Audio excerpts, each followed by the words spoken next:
नमस्कार. श्री गणेशाय नमः.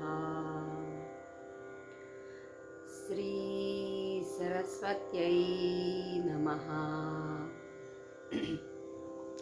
श्री सद्गुरु चरणकमलाभ्यां नमः.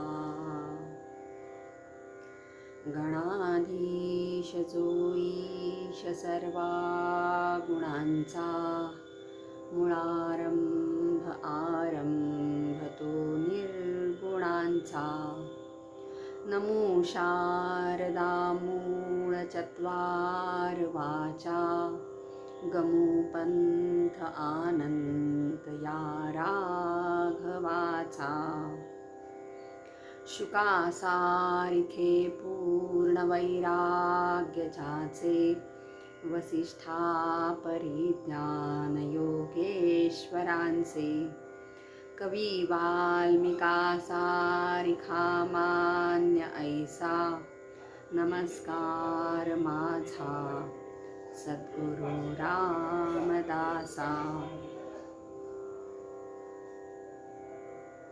जयाचा जनी जन्मनामार्थ झाला, जयाने सदा वासनामात केला. जयाच्या मुखी सर्वदा नाम कीर्ती, नमस्कार त्या ब्रह्म चैतन्य मूर्ती. महायोगपीठे तटे भीमरथ्यां, वरं पुण्डरीकाय दातुं मुनीन्द्रैः. समागत्य तिष्ठन्तमानन्दकन्दं, परब्रह्मलिङ्गं भजे पाण्डुरङ्गम्. सर्वमङ्गलमाङ्गल्ये शिवे सर्वार्थसाधिके, शरण्ये त्र्यंबके गौरी नारायणी नमोस्तुते. नमो देव्यै महादेव्यै शिवायै सततं नमः. नमः प्रकृतिभद्रायै नियतः प्रणतः स्मताम्.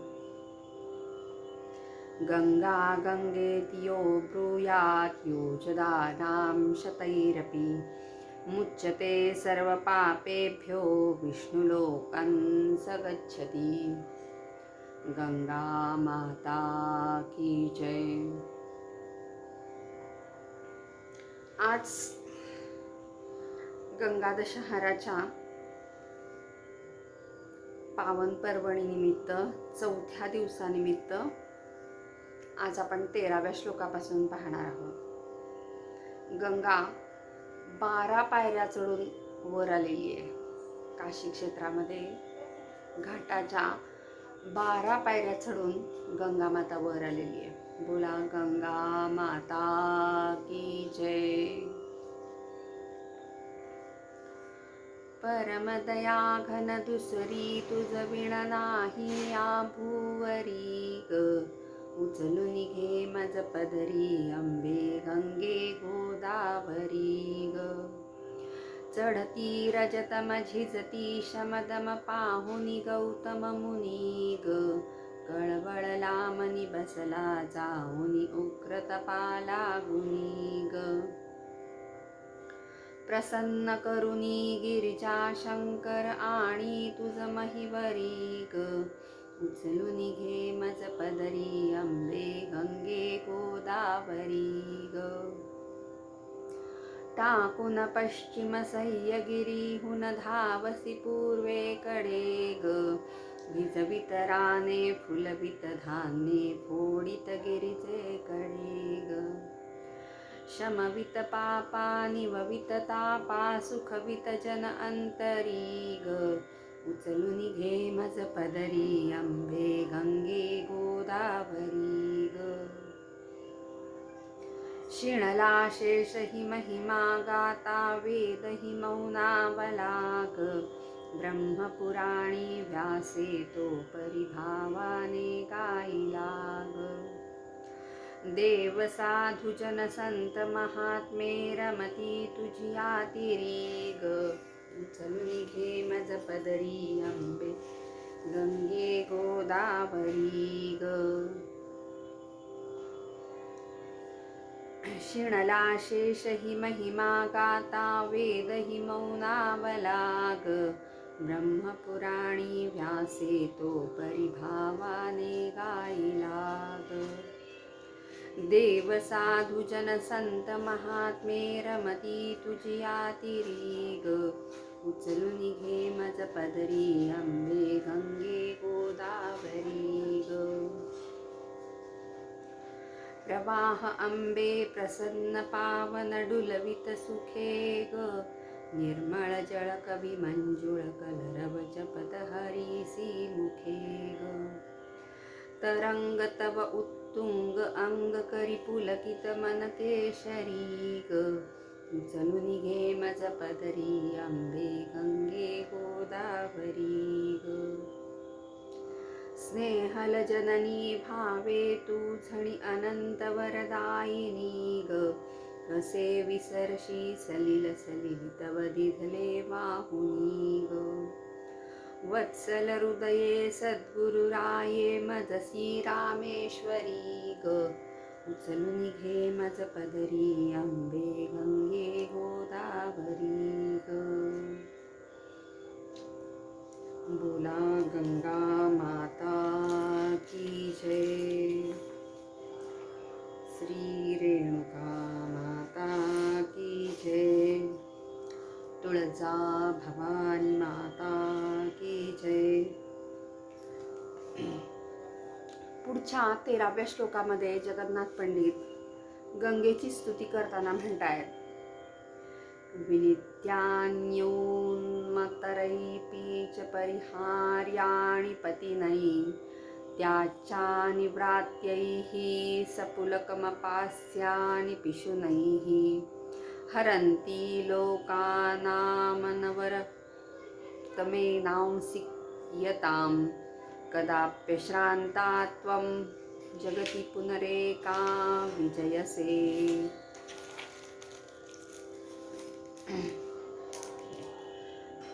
भागीरथीच्या पापनाशक शक्तीचं वर्णन या ठिकाणी जगन्नाथ पंडितांनी केलेले.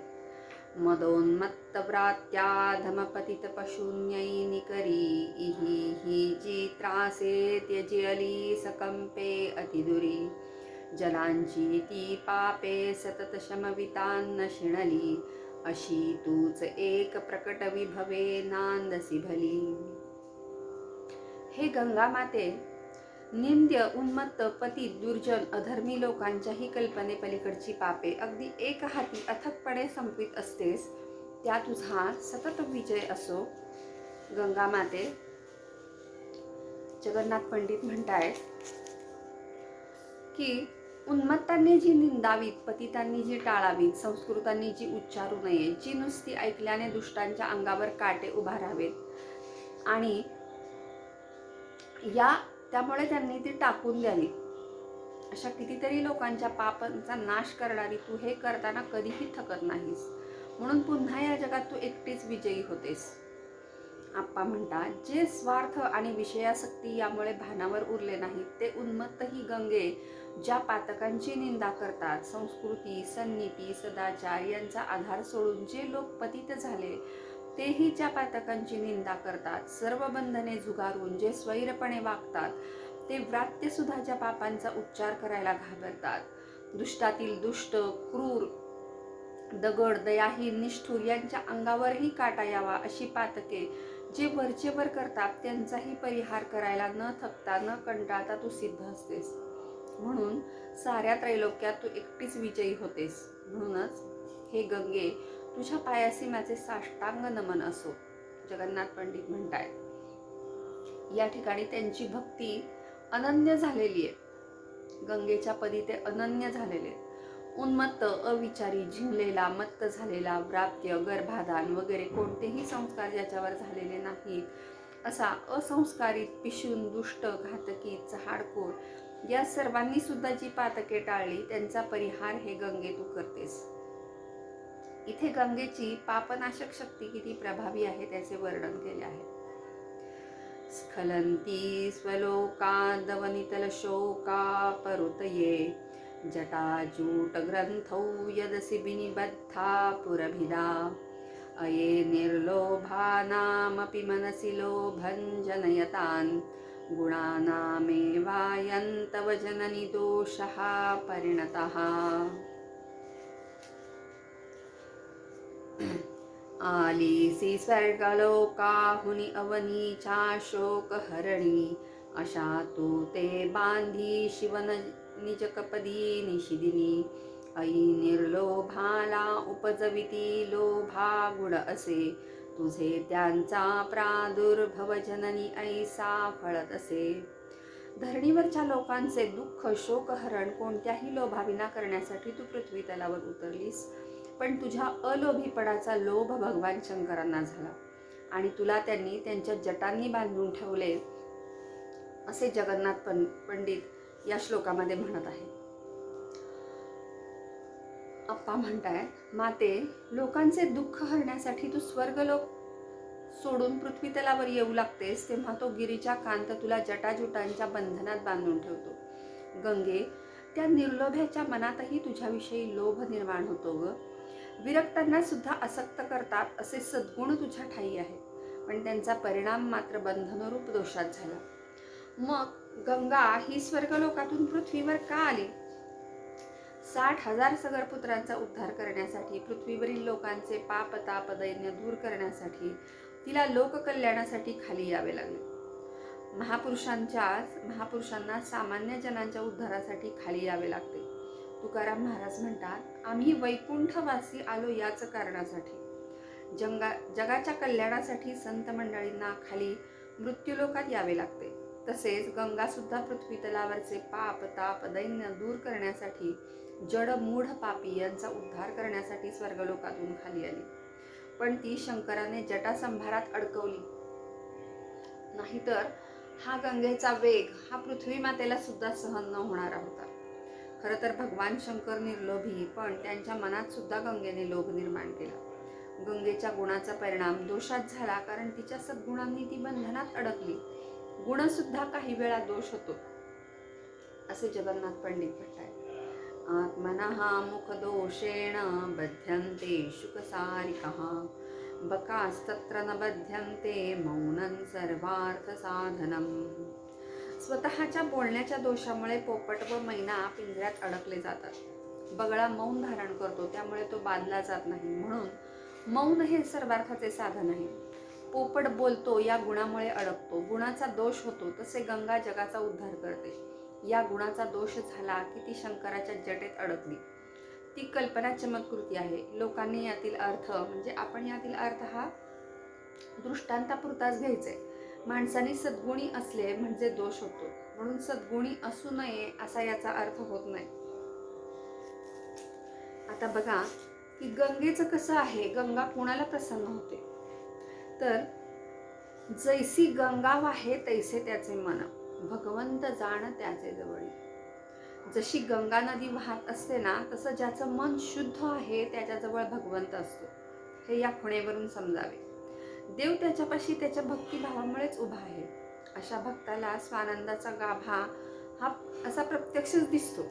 म्हणून जैसी गंगा वाहे तैसे त्याचे मन, असं गंगेसारखं आपलं मन वाणी शुद्ध आणि पवित्र ठेवायची. हा बोध आपल्याला या गंगा स्तोत्रांमधून मिळतोय. जटाननंधान पंगुन प्रकृती बधिरानुक्ती विकलान ग्रहग्रस्तांस्ताखिल दुरित निस्तार सरणीं निलिम्प्यै निर्मुक्तानपि च निर्यांतर्निपततो नरानंबत्रातुं त्वमिह परमं भेषजमसि. औषधाच्या रूपाने गंगाचं वर्णन केलेले गंगेचं.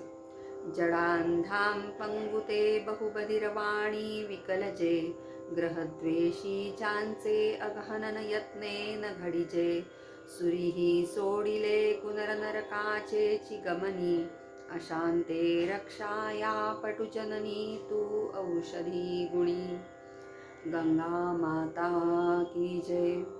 माते, अज्ञानाने अंध झालेले, पंगू, निर्लज्ज, तोंडाळ, ग्रहपीडेने त्रासलेले, ज्यांच्या पापांना शास्त्रातही उपाय नसलेले, नरकात जाण्यायोग्य लोकांना तूच एक तारणारी औषधी आहेस, असे जगन्नाथ पंडित म्हणतात.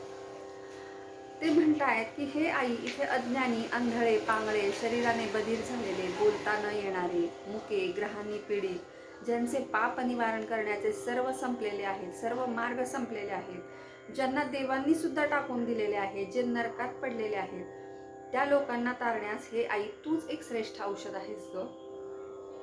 आप्पा म्हणतात, आपले हित कशात आहे हे ज्यांना कळत नाही, ते मंद बुद्धीचे जे कोणी, ते जड मूर्ख, उन्नतीकडे नेणारा सरळ चांगला मार्गही ज्यांना दिसत नाही, ते आंधळे, प्रगती, विकास, उन्नती ज्या पथावर लाभते हे ज्यांना कळत नाही, म्हणून त्या सत्य पथावर ते चालत नाही. ते पांगळे, चांगले बोल शिकवून ज्यांनी कधी उच्चारले नाहीत, ते मुके, कामक्रोधाच्या विकारांनी ज्यांना घेरून टाकले आहे, उद्धाराचे सारे मार्ग ज्यांचे बंद झाले आहेत, देवांनी सुद्धा ज्यांना सर्वस्वी दूर लोटले, नरकात कोसळण्या वाचून ज्यांना अन्य गती उरली नाही, ज्यांचे संपूर्ण जीवन पापपूर्ण व निराधार आहे, त्या सर्वांना रक्षण्यासाठीच तूच दिव्य औषध आहेस. हे माय गंगे, तुझ्या या अद्भुत वात्सल्याचे मी गायन कसे करू ग. आप्पांनी जड, अंध, पंगू वगैरे शब्दांचे जे विवेचन केले आहे ते नाविन्यपूर्ण, सार्थ व उचित आहे. त्यामुळे या शब्दांचा भावार्थ कळला. सर्व मार्ग संपलेले, सर्वांनी टाकून दिलेले असे जे पापी आहेत त्यांचा उद्धार करणारे गंगा हेच श्रेष्ठ औषध आहे. गंगेचे जल म्हणजे सर्व रोग पापहारी आहे. हा ब्रह्मरस काढा आहे, त्याने सर्व पीडा नाहीशी होते. औषधं जाह्नवी तोयम वेद्यो नारायणो हरिः. गंगाजल हे औषध व नारायण हा वैद्य आहे. सर्व मार्ग संपल्यावर त्याशिवाय गती नाही, गंगेशिवाय तरणोपाय नाही, असे जगन्नाथ पंडित म्हणतात.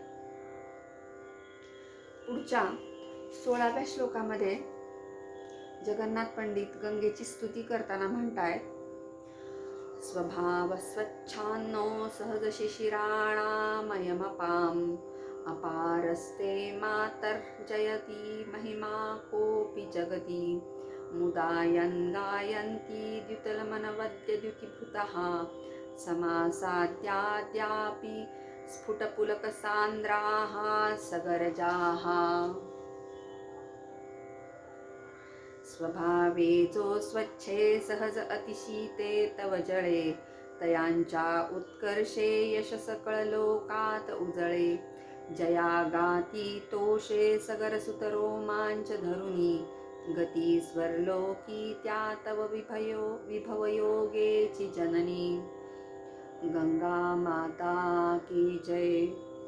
हे गंगा माते, स्वच्छता, पावित्र्य हाच स्वभाव असणारा आणि शीतलता हा गुणधर्म असलेला तुझा प्रवाह प्रसिद्ध असून तुझ्या स्पर्शाने उद्धार पावलेले सगर पुत्र स्वर्गलोकी अद्यापि अतिशयानंदाने तुझी स्तुती गातात.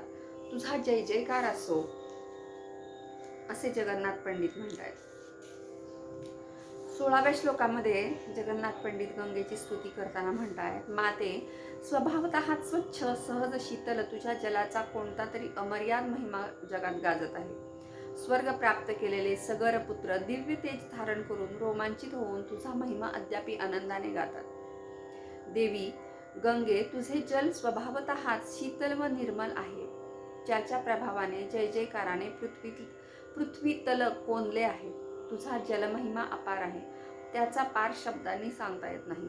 सगर राजाचे पुत्र त्याच्या स्पर्शाने उद्धरले, त्यांना कपिलाच्या शापापासून मुक्तता लाभली. ते दिव्य देह धारण करून स्वर्गलोकास प्राप्त झाले. त्यामुळे ते सगर पुत्र तुझी कीर्ती अद्यापि गातात. ती आनंदाने गाताना त्यांच्या अंगावर रोमांच फुलतात. सगर राजाचा अश्वमेध यज्ञाचा अश्व इंद्राने पळवून नेला व कपिल महामुनीच्या आश्रमाजवळ नेऊन बांधला. सगर पुत्र त्या अश्वाला शोधत शोधत कपिल महामुनीच्या आश्रमाजवळ आले. तिथे तो अश्व त्यांना दिसला. त्यांना वाटले की हा घोडा कपिल महामुनींनी चोरून आणला, म्हणून ते ध्यानस्थ कपिलावर त्यांना मारण्यासाठी धावून गेले. कपिल महामुनीने डोळे उघडले, त्यातून ज्वाळा निघाल्या व 60,000 सगरपुत्र जळून खाक झाले. त्यांचा शोध घेत त्यांचा नातू भगीरथ तिथे आला. तो कपिल मुनींना शरण गेला व सगर पुत्रांच्या उद्धाराचा मार्ग विचारला. कपिलांनी सांगितले, स्वर्गातून गंगा आण, तिच्या पवित्र जलाच्या स्पर्शाने सगरपुत्र उद्धरतील. मग भगीरथाने घोर तपश्चर्या करून ती गंगा पृथ्वीवर आणली व सगरपुत्रांचा उद्धार केला. ते सगरपुत्र स्वर्गात दिव्य तेज धारण करून आनंदाने रोमांचित होऊन तुझा महिमा गातात. गंगेचे पाणी कसे आहे तर मुळातच शुद्ध, स्वच्छ, शीतल, गोड, मधुर, रुचकर, शापमुक्त करणारे, स्वर्गप्राप्ती करून देणारे आहे. म्हणून गंगा जलाचा महिमा जगामध्ये गाजतो आहे. पुढच्या श्लोकामध्ये जगन्नाथ पंडित म्हणतायत 17व्या श्लोकामध्ये, कृतक्षुत्रैनस्कानथ झटिति संतप्त मनसः समुद्धर्तं सन्ति त्रिभुवनतले तीर्थनिवाहा अपि प्रायश्चित्तप्रसरणपथातीतचरितान् नरानूरीकर्तुं त्वमीव जननी त्वं विजयसे. समश्लोकीमध्ये वामन पंडित म्हणतायत, सर्व तीर्थामध्ये भागीरथी श्रेष्ठ आहे.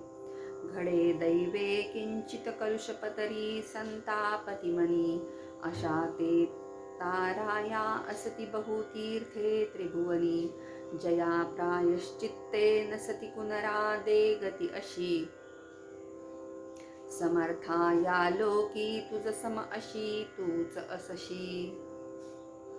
पाप हे दुःख देतेच आणि थोडे बहुत पापक्षालन करणारी बरीच तीर्थे सर्वत्र आहेत. पण ज्याच्या पापांना प्रायश्चित्ताचा मार्गच नाही, अशी महापापे जे सतत करतात त्यांची पापे निवारणे तुलाच शक्य आहे हे गंगे. म्हणून अशा पापी लोकांचे पाप तू नष्ट कर, असे जगन्नाथ पंडित या श्लोकामध्ये म्हणतात. आई, क्षुद्र पापे केली व त्वरित मनात पश्चाताप झाला अशा लोकांचे उद्धार करणारे तीर्थांचे समूह पुष्कळ आहेत.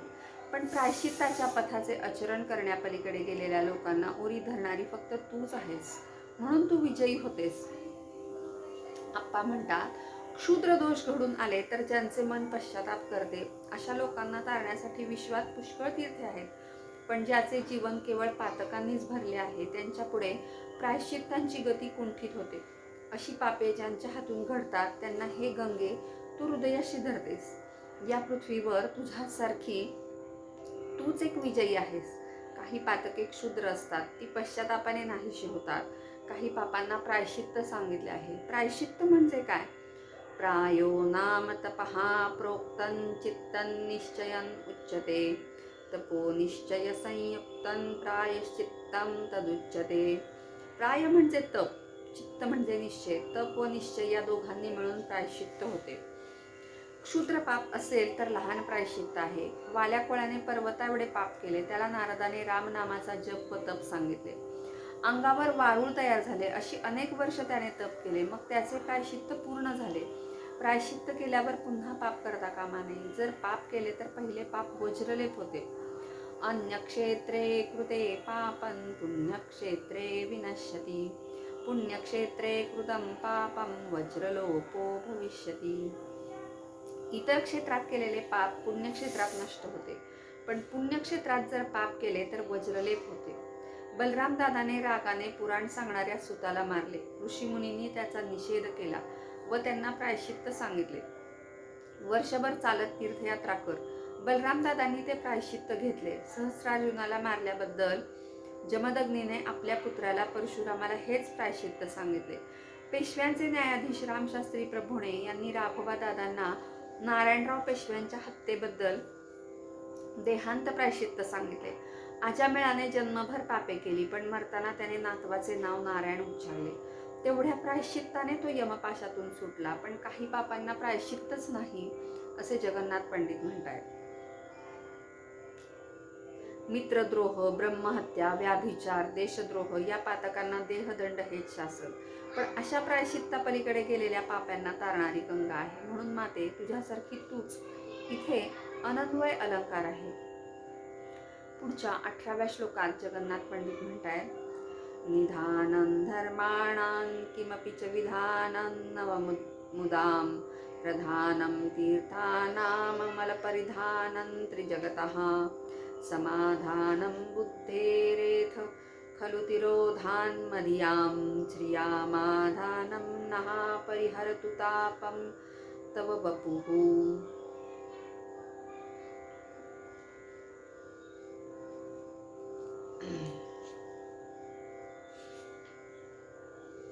घडे दैव किंचित कलुषपतरी संतापति मनी अशांते ताराया असति बहु त्रिभुवनी। अगार श्रेयाचे सकल जन संतोष अवनी अशेषा तीर्थांची गुरुरुची रचीची त्रिभुवनी। मतीसी सौख्या दे मलिन मतिला दुर्लभ रुची असे धाम श्रीचे तव वपू हरू आग अमुची। गंगा माता की जय। धर्माचे आश्रयस्थान आनंददायी तीर्थांमध्ये श्रेष्ठ, त्रिभुवन व्यापक, बुद्धीला समाधान देणारी, दुर्बुद्धी दूर करणारी व परमेश्वराचे वसतिस्थान असणारी तू गंगा माते, माझी दुःखे ताप दूर कर, असे जगन्नाथ पंडित म्हणत आहेत. हे गंगा माते, तू धर्माचे स्थान व नित्यनूतन आनंदाचे निर्मिती स्थान आहेस. तीर्थात प्रमुख व त्रैलोक्याचे निर्मल वस्त्र आहेस. नंतर तू बुद्धीचे समाधान व दुर्बुद्धी लोकांना न दिसणारी आहेस. समृद्धी देणारे तुझे शरीर आमचा ताप हरण करो. आप्पा म्हणतात, गंगे, तुझे स्वरूप पावन आहे, सद्धर्माची खाण आहे. तू नित्यनूतन आनंद देतेस, ते वर्णन करावयास येत नाही. जी तीर्थे पापमुक्त करतात त्या तीर्थात तू श्रेष्ठ आहेस. तू या विश्वाचे निर्मळ असे पांघरुण आहेस. बुद्धी असामान्य व तीक्ष्ण असली म्हणजे स्वास्थ्याचा नाश करते, पण गंगे, त्या बुद्धीचेही समाधान तुझ्या प्रभावाने होते. जी दुर्बुद्धी वाईट लक्षणाची आहे ती तुझ्या सामर्थ्याने लीन होऊन जाते. तुझा महिमा मी काय वर्णन करू ग. जे असामान्य ऐश्वर्य आहे त्याचेही आश्रयस्थान तूच आहेस. तुझे रूप आमचे त्रिताप लयाला नेऊ. गंगा धर्माचे निधान आहे, कारण आमचा धर्म, आमची संस्कृती, संस्कृत, वाङ्मय, कला सारं काही गंगेमुळे निर्माण झालं आहे. आमची प्रमुख तीर्थक्षेत्रे गंगेच्या काठीच आहेत. हरिद्वार, ऋषिकेश, काशी, प्रयाग ही महत्त्वाची तीर्थे गंगेकाठी आहेत. गंगा हे भारताचे राष्ट्रीय महातीर्थ आहे. आध्यात्मिक क्षेत्रात जे महत्त्व गीतेचे ते स्थान धार्मिक क्षेत्रात गंगेचे आहे. पंडित नेहरू सारखा नास्तिक, इंग्रज आळलेला माणूस गंगेची महती गातो. भारताचे हृदय जिने बंदिवान करून ठेवले आहे आणि इतिहासाच्या उषक्कालापासून कोटी कोटी भारतीयांना जिने आपल्याकडे ओढून घेतले आहे, ती भारताची एकमेव श्रेष्ठ नदी म्हणजे गंगा आहे. गंगा उगमापासून सागरापर्यंत गंगेची कथा म्हणजे भारताची सभ्यता व संस्कृती. साम्राज्याचा उदय आणि अस्त यांची कथा आहे. गंगा म्हणजे नित्यनूतन आनंद देणारी, आनंदाचे निर्मिती स्थान आहे. आनंद गंगेतून निर्माण होतो. भारतात अनेक तीर्थ आहेत, पण सर्वश्रेष्ठ तीर्थ म्हणजे गंगा आहे. न गंगा सदृशम तीर्थम, गंगेसारखे दुसरे तीर्थ नाही. कारण गंगा गंगेतियो ब्रूयात योजनानां शतैरपि मुच्यते सर्व पापेभ्यो विष्णुलोकं गच्छति. शेकडो योजनांवरून जो गंगा गंगा असे म्हणतो तो सर्व पापातून मुक्त होतो व तो विष्णू लोकाला जातो. गंगा हे त्रैलोक्याचे विमल वस्त्र आहे.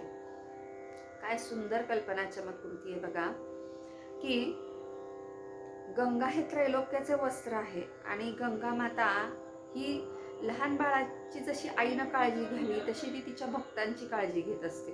बुद्धीचे समाधान आहे. अतिबुद्धिमान लोक असंतुष्ट व मत्सरी असतात. बोधारो मत्सरग्रस्ताः, बुद्धिमान लोक मत्सरग्रस्त असतात, पण बुद्धिमान लोकांचे सुद्धा गंगा समाधान करते. म्हणून मोठे मोठे ऋषी, मुनी, संन्यासी, विद्वान गंगातीरी राहण्याची, गंगेत देह अर्पण करण्याची इच्छा करतात. महाकवी वाल्मिकी म्हणतात, हे माते गंगे, तुझ्या तीरावर राहत, तुझे पाणी पीत, तुझ्या लाटात खेळत, तुझे नाव जपत, तुला सर्व अर्पण करीत माझ्या शरीराचा अंत व्हावा. हे गंगे, अविचारी लोकांना तू न दिसणारी आहेस. त्यांच्या दृष्टीला तू फक्त एक नदी वाहते जल आहेस. तू देवता, भाग्य विधात्री आहेस हे त्यांना कळत नाही. गंगेचे शरीर म्हणजे जलप्रवाह, तो संपत्ती देणारा आहे. कारण गंगेमुळे उत्तर भारत सुजलाम सुफलाम झाला आहे, श्रीमान समृद्ध झाला आहे. असा गंगेचा प्रवाह आमचा ताप दूर करो, असे जगन्नाथ पंडित म्हणतात.